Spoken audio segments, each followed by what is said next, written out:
Mesdames, Messieurs, bonjour et bienvenue à tous. Bon début de semaine. Nous sommes le lundi 21 septembre 2020, à quelques heures seulement du mot d'ordre de marche ou d'insurrection lancé par le MRC.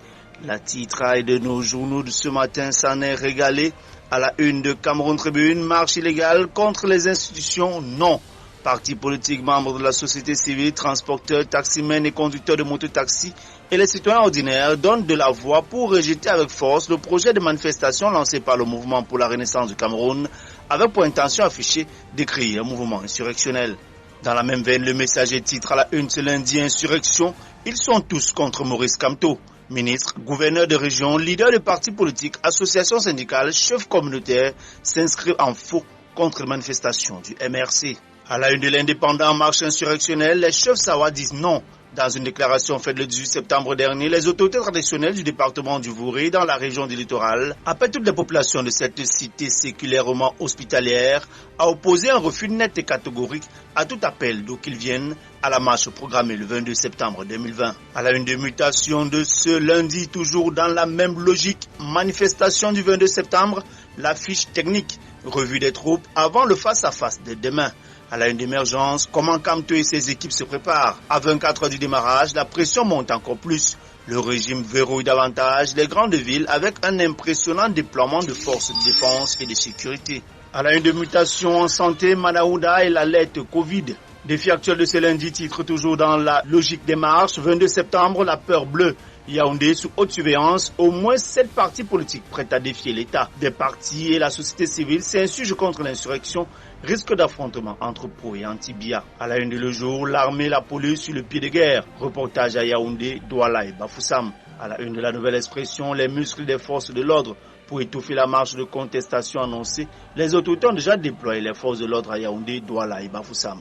À la une des défis actuels, élections régionales, décentralisation, questions autour des conseils régionaux. Alors que les partis politiques s'organisent pour le scrutin prévu le 6 décembre prochain, une partie de l'opinion s'interroge sur l'opportunité et l'efficacité des futurs régionaux. L'œil du Sahel dans le septentrion, mécontentement, l'UNDP boycotte les élections régionales dans le Mayoré. Toujours à la une de l'œil du Sahel, Nord, des militants fictifs retenus par le RDPC au régional. À la une des signatures, Camerounité de Bakassi, impératif de réaffirmation. Face aux récentes déclarations des responsables nigérians de l'État de Cross River, contestant en notre pays la paternité de la presqu'île de Bakassi qui viennent faire écho aux envolées sécessionnistes adossées sur les activités ambazoniennes. La vigilance du Cameroun et de tous les Camerounais doit être réveillée et renforcée. Il n'y a pas que Bakassi. La nouvelle expression de ce lundi parle de toute autre chose. Bamenda-Clean, un discours criminogène. L'opération baptisée Bamenda-Clean met en évidence une expression dangereuse dont la signification en droit international renvoie au nettoyage ethnique très proche du génocide. D'où la nécessité de revoir cette formule et même son contenu opérationnel pour éviter la confusion. Le jour de titré Grégoire Ona, Mugubelenga et moi, le ministre du Travail dans une interview revient sur sa réaction avec l'homme qui a publié la liste des homosexuels. Europe plus de ce lundi, tentative d'accaparement des immeubles et ici recule devant la CNPS.